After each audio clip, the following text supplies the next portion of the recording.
Jadi kalaupun diungkapkan itu minta itu diatur di PMK gitu ya. Sudah kita atur aja gitu. Yang penting kan temuannya bisa drop gitu.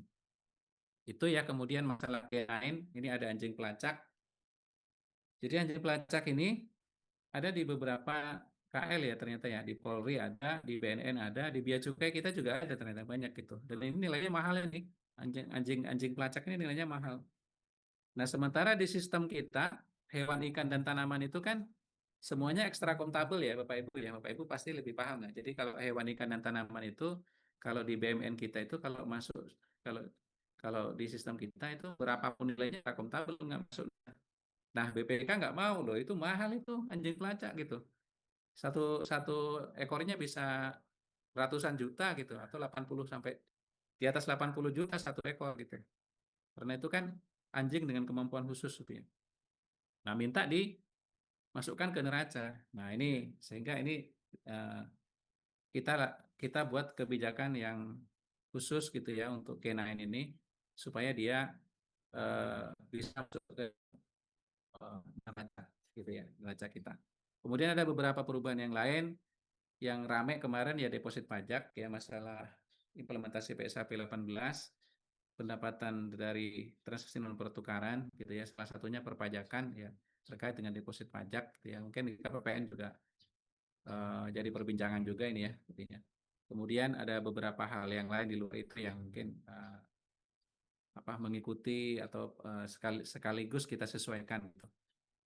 Nah, eh, kemudian PMK KAPP ini, PMK 100 ini diterapkan mulai penyusunan laporan keuangan tahun 2025 gitu. Nah, kemarin BPK nanya, lah pemerintah ini gimana sih? Itu PMK-nya terbit di akhir tahun. Terbit di akhir tahun ya, Desember 2025. Terus dipakai untuk penyusunan laporan keuangan tahun 2025 juga gitu. Memang bisa gitu. Memang sempat gitu. Kan sudah lewat semua itunya gitu.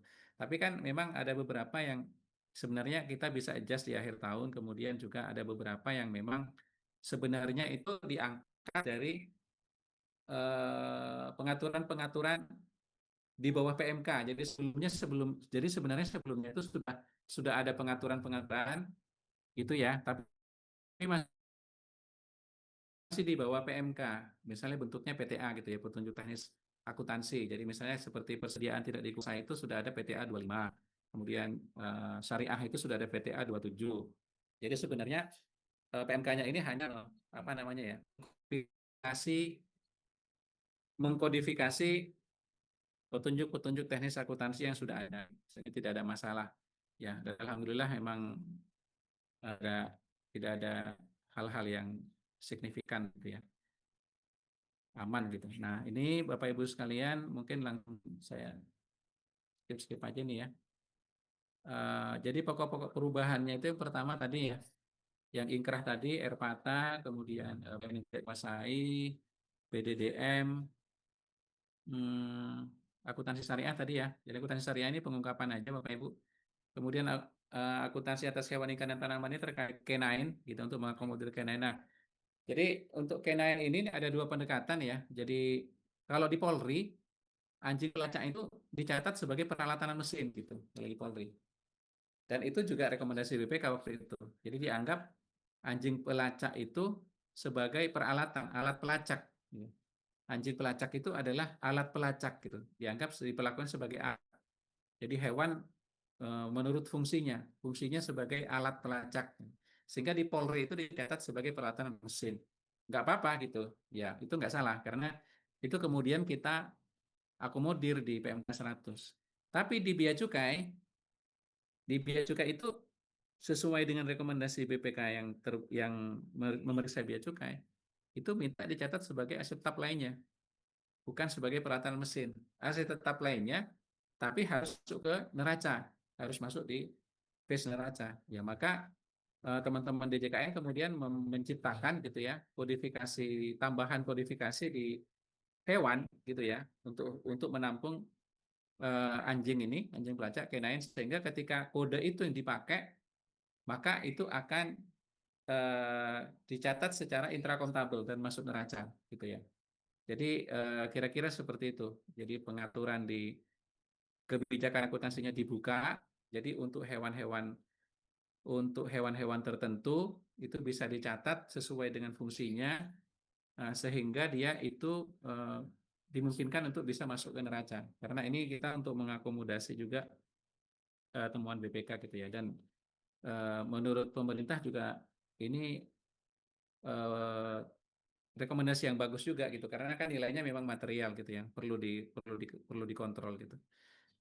Itu kemudian tanah luar negeri, Cortex ya, Cortex ini mungkin ini terkait deposit pajak ya, mungkin sedikit saya jelasin sedikit aja mungkin ya.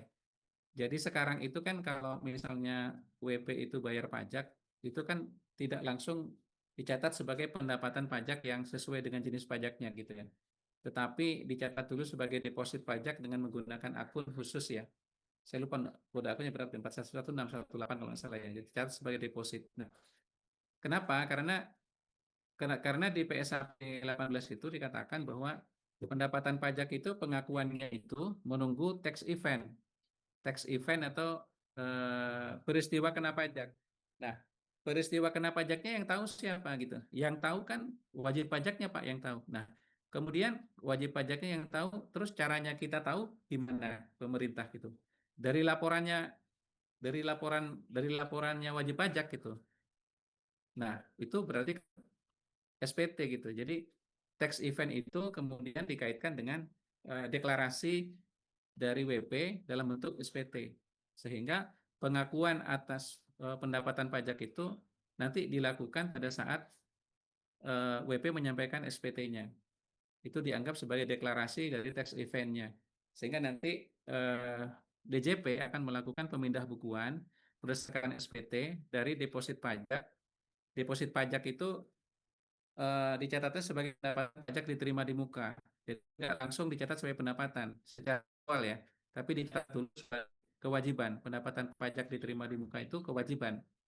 Kapan menjadi pendapatan? Ketika nanti sudah ada SPT-nya. Begitu ada SPT-nya, nanti DJP melalui Cortex itu akan melakukan proses pemindah bukuan dari deposit pajak ya, dari liability ke pendapatan.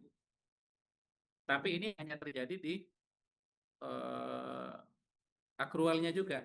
Kalau di LRA-nya itu sudah diakui sebagai realisasi pendapatan pajak itu sejak penyetoran gitu ya. Sejak penyetoran itu sudah diakui sebagai, walaupun masih dicatat sebagai pendapatan pajak lainnya, belum ke jenis pajaknya juga. Nanti baru direklas ke jenis pajaknya pada saat SPT. Tetapi pengakuan sebagai pendapatannya sudah, hanya saja posnya masih di pajak lainnya dulu. Nah, ini juga menjadi concern beberapa Kakanwil itu sempat menyampaikan ke APK, ini jadi membingungkan pada saat ALKO Pak gitu.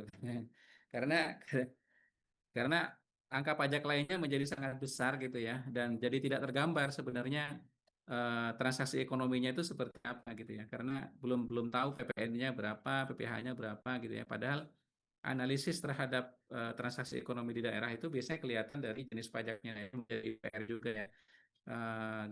Di mana sekarang kita terus mendorong DJP untuk bisa melakukan pemindah bukuannya itu bisa lebih cepat gitu ya.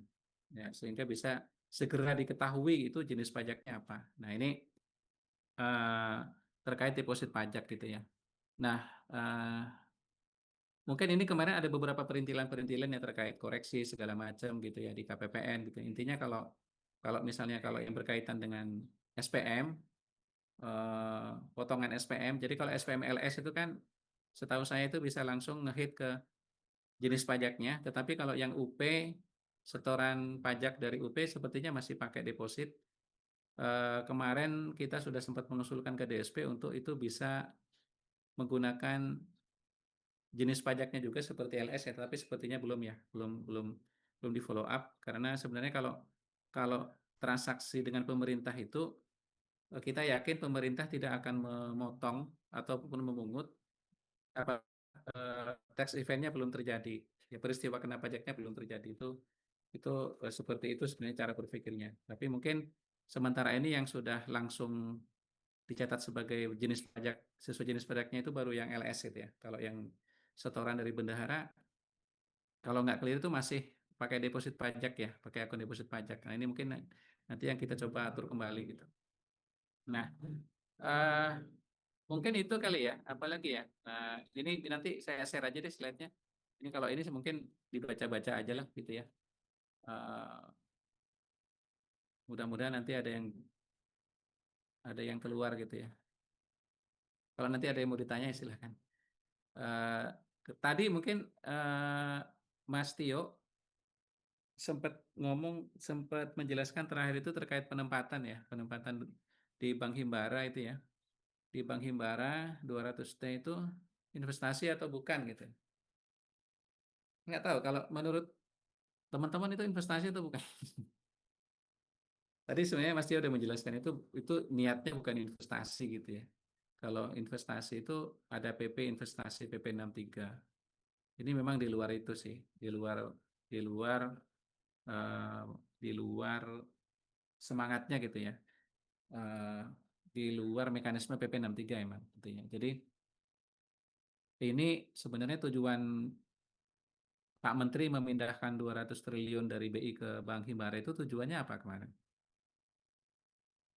Kan kalau nggak salah, apa Mas Yogi? Mas Yogi ini RCE nih, Mas Yogi. Mas Yogi. Mas Yogi masih on nggak? Itu kan supaya uangnya itu bisa diakses oleh pasar gitu ya. Kalau di BI kan nggak bisa diakses oleh pelaku usaha gitu. Jadi supaya bisa diakses untuk menambah likuiditas di market apa di likuiditas di ekonomi kita lah gitu ya. Eh, peredaran banyak uang beredar gitu ya. Uang beredar harus itu ke Bank Himbara gitu. Nah, kalau dari sisi imbal hasil sama aja karena seingat saya eh, itu tidak ada peningkatan. Jadi tidak lebih tinggi dari memang sengaja dibuat tidak lebih tinggi sepertinya kalau seingat saya gitu ya. Karena ini memang supaya tidak kelihatan niatnya itu bukan memang untuk itu. Memang niatnya bukan untuk mencari niatnya bukan untuk mendapatkan imbal hasil yang lebih tinggi bukan. Jadi memindahkan 200 t ke Bank Himbara itu niatnya memang untuk pendalaman pendalaman pasar aja supaya uang itu bisa diakses oleh pelaku usaha gitu ya. Jadi kita punya uang, punya sal 400 triliun, misalnya 400 triliun lebih, ya ada di BI, tapi tidak bisa diakses oleh pelaku usaha. Nah mungkin itu kan sayang gitu ya. Padahal ini kalau misalnya bisa dipindahkan ke Bank Himbara, 200 triliun bisa diakses oleh pelaku usaha untuk menggerakkan ekonomi kan bagus gitu ya. Nah itu, jadi jadi memang intensinya bukan untuk investasi. Tetapi di dalam laporan keuangan Bapak Ibu itu tetap disajikan sebagai investasi jangka pendek. Jadi karena itu tenornya 6 bulan. Jadi penempatan dana sal di Bank Himbara itu kan tenornya kan 6 bulan. ARO, automatic roll off. ARO itu automatic rollover ya. Jadi bisa diperpanjang secara otomatis. Tapi yang kita baca 6 bulannya. Karena itu 6 bulan, artinya itu tidak memenuhi cash equivalent, tidak memenuhi setara kas.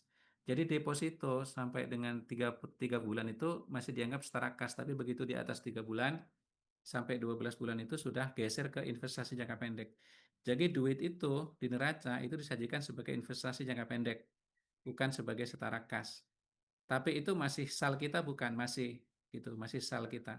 Karena itu bisa setiap saat ditarik juga, walaupun itu deposito 6 bulan, tapi on call. On call itu artinya bisa sewaktu-waktu ditarik. Nah, waktu itu Bank Himbara cuma ngasih ngasih informasi kalau mau ditarik, yang penting dikasih tahu dulu 1 bulan sebelumnya. Itu bisa, nggak masalah. Jadi perjanjiannya kan seperti itu. Artinya itu on call. Jadi itu masih sal kita. Kemudian di laporan arus kas gimana? Di laporan arus kas sesuai dengan fatwa KSHP itu dilaporkan di aktivitas investasi. Di laporan arus kas itu kan ada 4 aktivitas yang aktivitas operasi, aktivitas pendanaan, aktivitas investasi, kemudian ada aktivitas non anggaran atau transitoris. Nah itu masuk di aktivitas investasi. Dan di dalam PMK tentang pengelolaan SAL, PMK 147 tahun 2021 kalau nggak salah ya, itu memang SAL itu boleh ditempatkan pada instrumen jangka pendek. Instrumen jangka pendek itu bentuknya bisa deposito sampai dengan 12 bulan, kemudian juga bisa SBN jangka pendek gitu ya.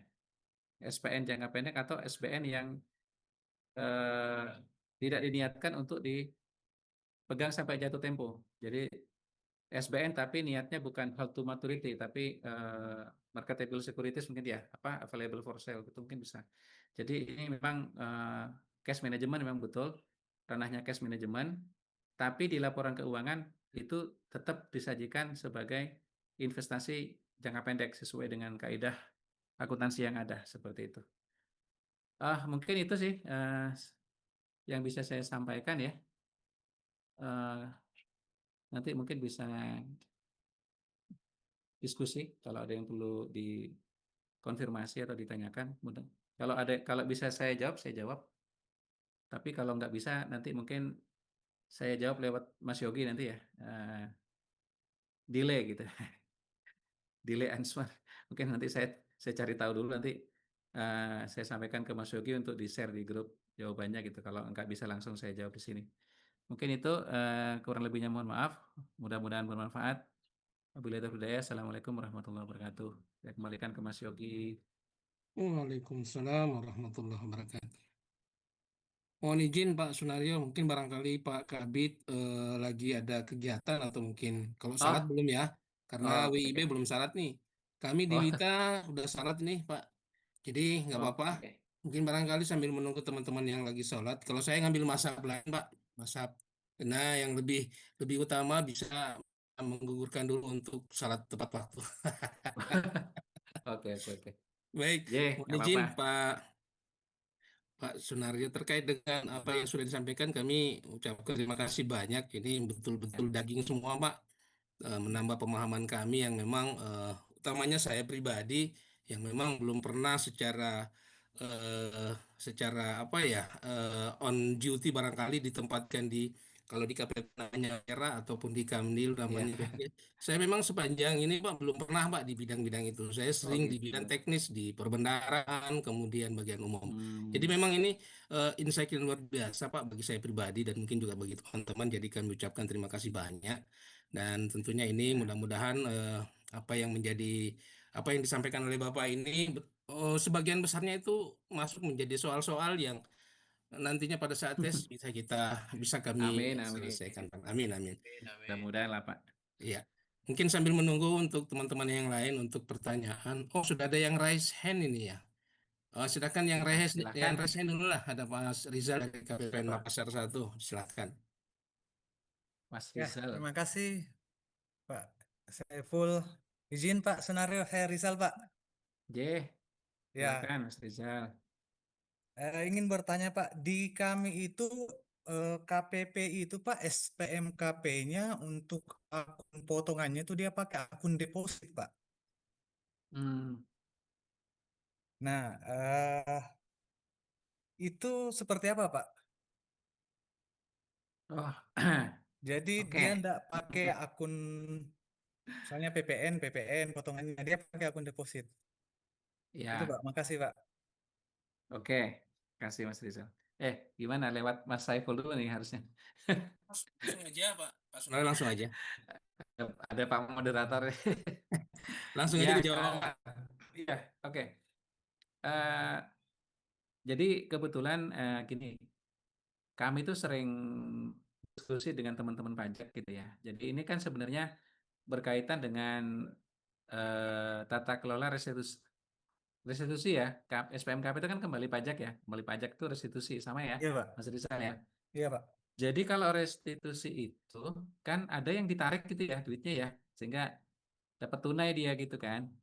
Tapi kata teman-teman pajak itu memang boleh restitusi itu nanti di, dipakai untuk mentop up depositnya dia, mentop up deposit pajak dia. Jadi kayak dia punya apa cadangan deposit kan ya, yang nanti sewaktu-waktu itu bisa dikreditkan untuk membayar kewajiban-kewajiban pajak ke depannya gitu. Jadi kalau dia nggak mau tarik tunai gitu ya, jadi nanti itu dipotongan itu kan artinya nanti hasil hasil pengembaliannya itu buat apa gitu kan ya. Kalau misalnya ada potongannya kan berarti ditarik tunai kan.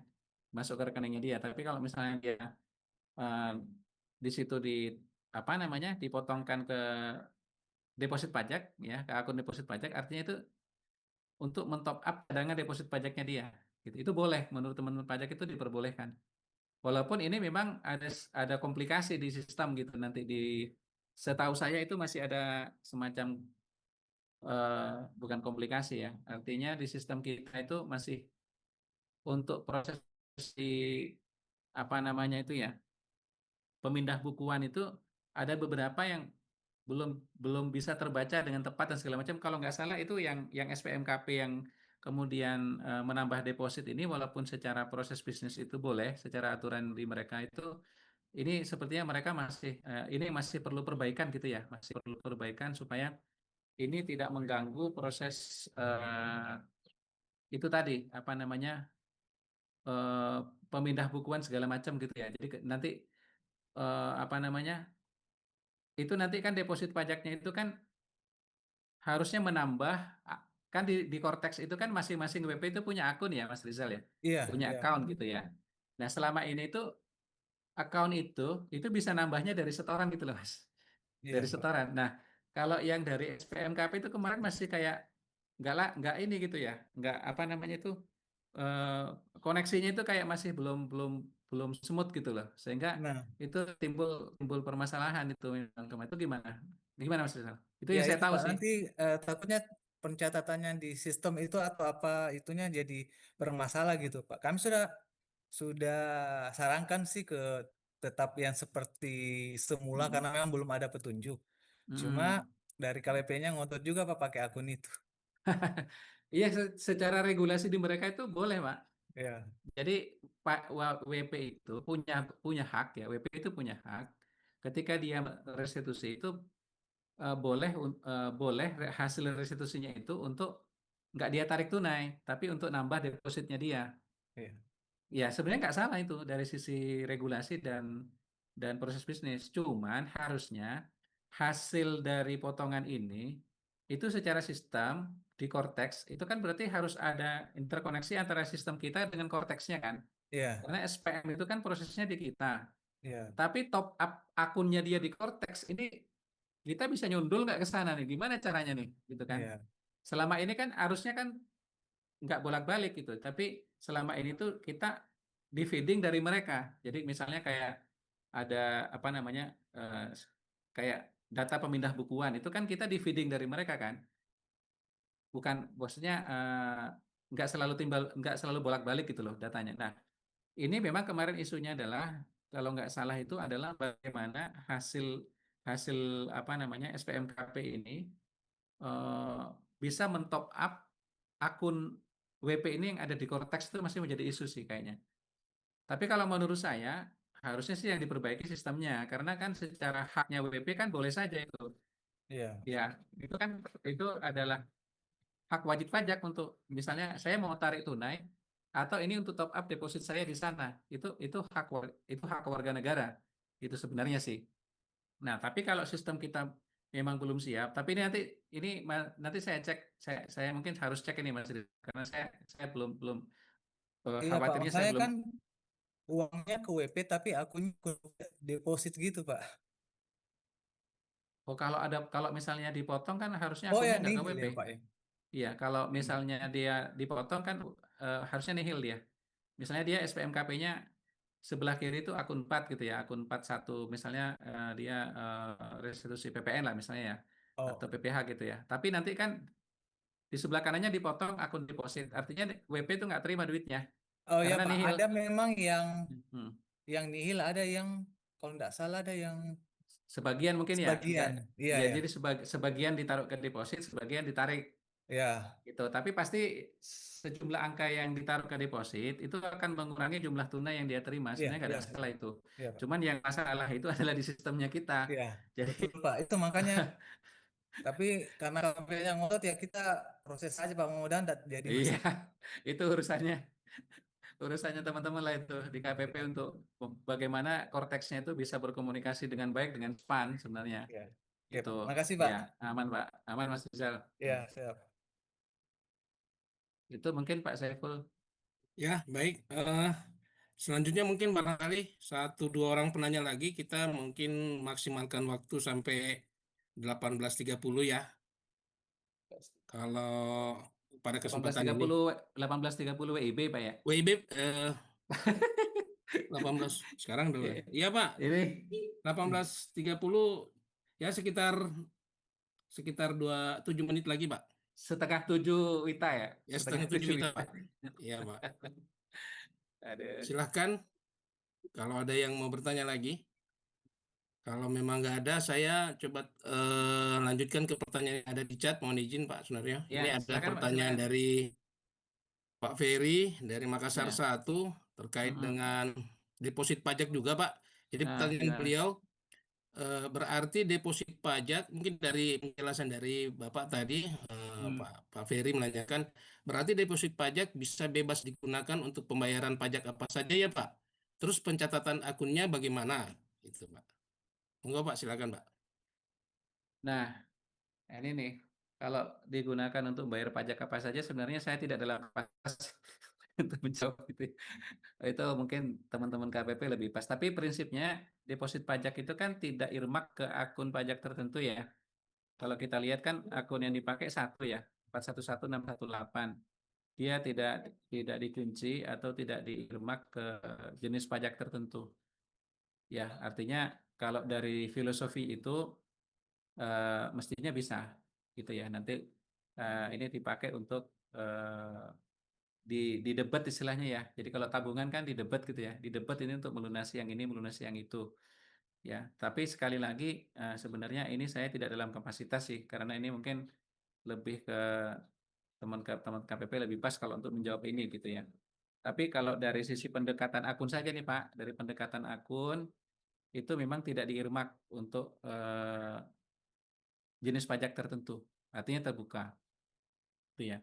Kemudian kalau akuntansinya sendiri, jadi 411618 ini akun akunnya 4 ya. Akun 4 kan sebenarnya pendapatan Pak ya. Oh, 4 berarti pendapatan dong gitu. Iya benar. Di LRA itu begitu ada setoran ini Pak, itu langsung tercatat sebagai realisasi pendapatan pajak di LRA. Langsung diakui secara basis kas itu dianggap sebagai pendapatan realisasi pendapatan pajak. Hanya saja di LRA itu masih tersaji karena akunnya masih 411618 itu di pajak lainnya. Jadi belum yang PPN, belum yang PPH. Tapi kalau ditanya sudah realisasi belum? Sudah, tapi masih di realisasi pajak lainnya. Karena belum tahu ini akan kemana nih jenis pajaknya nih. Nanti menunggu SPT-nya. Nanti ketika ada SPT nanti baru di reklas, istilahnya direklas ke pendapatan pajak terkait, ke jenis pajak terkait. Tapi kalau ditanya sejak kapan menjadi realisasi di LRA, ya sejak penyetoran deposit di LRA itu sudah dicatat sebagai realisasi. Itu sudah menambah sal kita. Kemarin sempat ditanya sama Pak Wamen, Pak ini menarik nih. Pak Wamen Sua itu nanya gini, itu deposit pajak yang sudah masuk angkanya triliunan, gitu, itu sudah boleh kita pakai nggak? Itu sudah menambah sal kita nggak itu?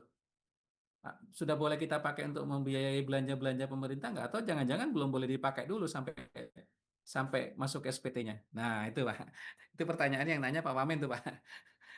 Nah, itu dijawab oleh kita di JPB bahwa secara laporan realisasi anggaran, setoran deposit pajak itu sudah menambah sal, Pak. Sudah mencapai ekuitas pemerintah. Jadi sudah boleh dipakai untuk membiayai belanja-belanja pemerintah. Itu. Jadi SPT itu nanti hanya untuk memindahkan jenis pajak saja, tapi bukan sebagai dasar bahwa eh, duitnya baru bisa dipakai kalau sudah ada SPT-nya, bukan gitu ya. Jadi eh, itu sudah menjadi sal sejak disetorkan sebagai deposit, sudah menjadi bagian dari sal kita. Tapi di accrual basisnya pada saat setoran itu ya 41618 itu dicatat di LO itu belum sebagai pendapatan Pak. Nah, di LO-nya itu belum mencatat, jadi di LRA dicatat sebagai pendapatan, tapi di LO belum.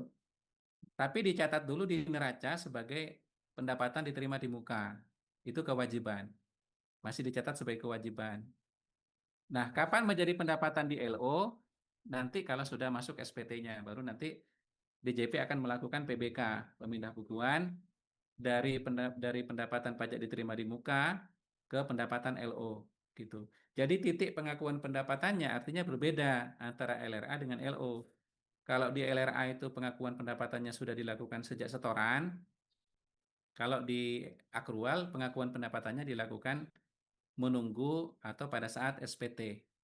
Nah, selama SPT-nya belum ada, dicatat dulu sebagai kewajiban pendapatan pajak diterima di muka tadi. Nah, itu di akuntansinya kira-kira seperti itu. Mudah-mudahan mudah dipahami.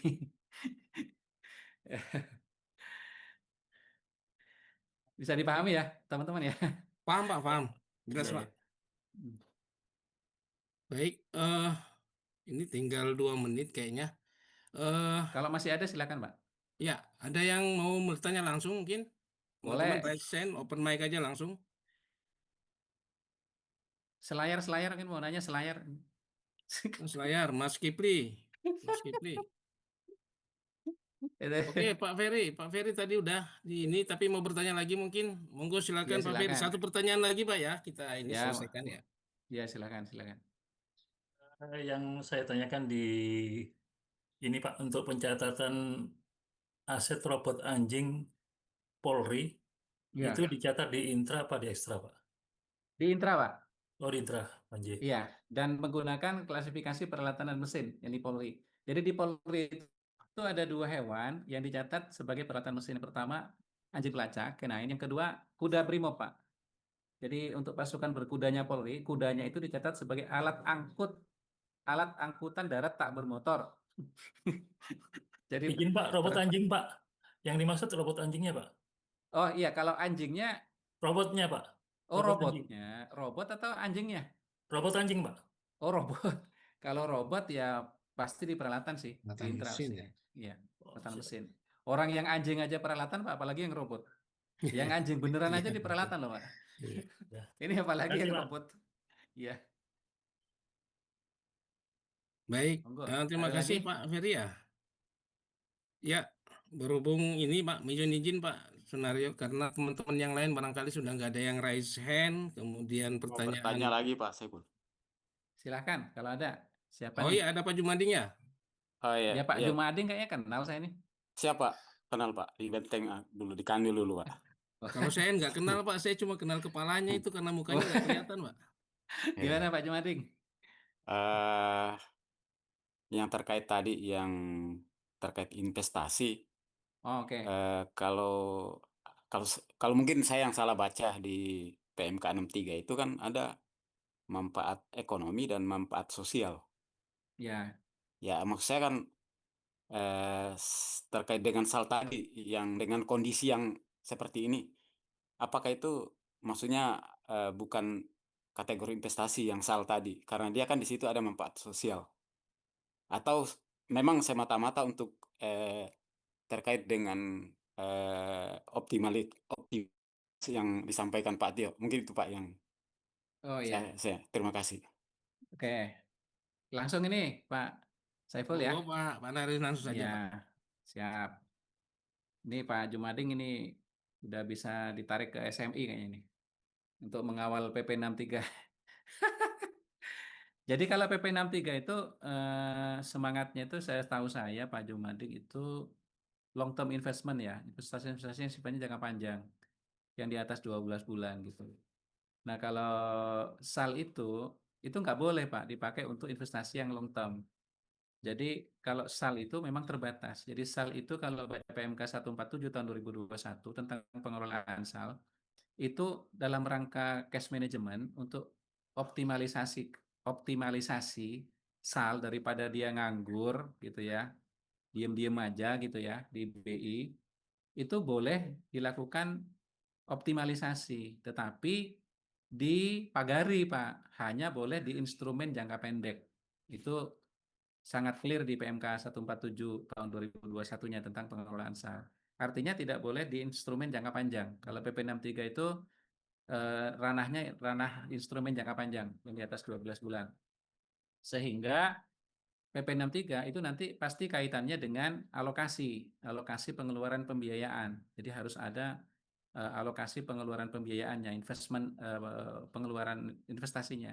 Tapi kalau penggunaan SAL itu kan tidak melibatkan alokasi, tidak perlu dilakukan anggaran, tidak perlu dialokasikan anggaran pengeluaran investasinya, karena itu hanya optimalisasi kas saja, cash management atau optimalisasi SAL, dan hanya untuk investasi instrumen jangka pendek. Di antaranya adalah deposito sampai dengan 12 bulan pastinya ya. Kalau jangka pendek kan sampai dengan 12 bulan. Kemudian tidak beresiko dan terbebas dari apa namanya itu ya. Ya intinya kalau bisa nilainya jangan turun lah gitu ya. Yang seperti itu. Nah, sehingga memang karena kerangka yang dipakai adalah PMK 147 dan mungkin juga PMK 44 dan revisinya tadi ya Pak Tio udah sampaikan. Jadi memang ini benar cash management. Jadi bukan ranahnya PP 63 yang itu mengharuskan ada alokasi pembiayaan dulu. Kalau ini nggak perlu. Ini kan ada uang nganggur, udah taruh aja di deposit on call 6 bulan. Ya nanti kalau butuh sewaktu-waktu tarik aja gitu. Kalau misalnya salnya mau dipakai oleh pemerintah, ya tinggal tarik aja kan on call kan gitu ya. Nah, kira-kira seperti itu. Nah kalau masalah manfaat, ya sebenarnya manfaat sosialnya bisa jadi ada Pak, tapi sebenarnya bukan itu sih tujuan utamanya. Kalau di cash management itu biasanya kalau untuk optimalisasi dalam kerangka PMK 4, kalau dalam kerangka PMK 44 pasti untuk mendapatkan nilai tambah. Ya. Apakah nanti bunga atau yang lain gitu. Tapi kalau kerangkanya PMK 147 bisa lebih luas lagi. Bisa jadi itu untuk pendalaman pasar. Jadi misalnya supaya apa namanya itu dana ini bisa diakses oleh pelaku usaha seperti yang 200 triliun itu kan sebenarnya Pak Purbaya pengen uang itu bisa diakses oleh pelaku usaha termasuk UMKM, makanya sampai ada larangan tidak boleh dibelikan SBN gitu oleh Himbara gitu karena ingin memastikan bahwa uang itu bisa diputar untuk membiayai pergerakan roda perekonomian gitu. Nah, dari situ mungkin manfaat sosialnya bisa jadi ada gitu ya. Tapi kan itu kan maksudnya itu transmisinya nggak langsung gitu ya maksudnya ya. Mungkin itu sih Pak Jumading, makasih pertanyaannya. Oke, kasih Pak Naryo, siap. Baik, kayaknya Pak Kabit, Pak Yogi sudah join lagi dengan kita. Saya kembalikan ke Pak Yogi sebagai pemandu utama. Monggo silakan Pak Kabit. Ya, makasih Bang Ipul. Lama matanya nih karena saya ketemu keluarga ini 2 bulan sekali, kadang-kadang akhir bulan kemarin Lebaran Idul Fitri gitu, saya pulang lagi. Dan rumah sana sih nih, jadi mohon maaf nih sering off gitu. Tapi menarik yang disampaikan Mas Naryo ini. Jadi kalau dulu waktu kita sama-sama masih di pusat, kalau saya diajak rapat, kalau terkait dengan PA, PKN, SMI, STP, BLU gitu kan, saya masih bisa berpendapat gitu ya. Tapi kalau udah akuntansi bagaimana? Wah, angkat tangan saya. Serahkan ke tim Mas Naryo ini. Ada Mas Naryo, Mas Arifudin, Mas Didi dulu ya. Timnya kuat-kuat gitu. Terbukti di sini kan Mas Naryo baik lagi karena biasanya di situ sih. Nah, makasih Mas Naryo atas pencerahannya, ini luar biasa. Jadi kami tahu seperti apa sih isu-isu aktual. Nah, ini mungkin sebagai bekal buat teman-teman untuk mempelajari lebih fokus lagi gitu ya. Mungkin izin di Wita sudah maghrib lebih, mungkin nanti masih ada yang belum sholat maghrib. Kita akhiri aja sesi pada sore ini. Besok masih off ya Pak Bang Ipul ya. Senin kita mulai lagi. Selasa kalau ada nanti insya Allah kita coba untuk semua eselon 2 di pusat kita datangkan semua. Alhamdulillah masih ada yang kata-kata lah. Maksudnya suara saya masih bisa didengar lah teman-teman di pusat gitu ya. Jadi gampang ngerayunya gitu ya, join di studi ini. Makasih Mas Naryo. Mohon maaf nggak bisa apa-apa. Ini lagi ibadahnya buat Mas Naryo ya, diundang keluarga. Aman lah. Semoga selalu sehat. Amin. Diberikan rezeki gitu ya. Insya Allah nggak ada ruginya lah kayak berbagi pengetahuan ya. Amin. Mungkin demikian Mas Naryo. Terima kasih teman-teman semua. Semoga ini bisa membekali teman-teman semua. Saya akhiri ya. Assalamualaikum warahmatullahi wabarakatuh. Waalaikumsalam. Waalaikumsalam warahmatullahi wabarakatuh. Terima Ya, kasih Pak semangat Terima kasih Pak. Sunario. Izin saya Pak ikut Aryo. pemaparannya. Makasih. Semangat ya. Mudah-mudahan lulus semua lah. Iya, Mohon ditutup ya. iya, monggo. Terima kasih.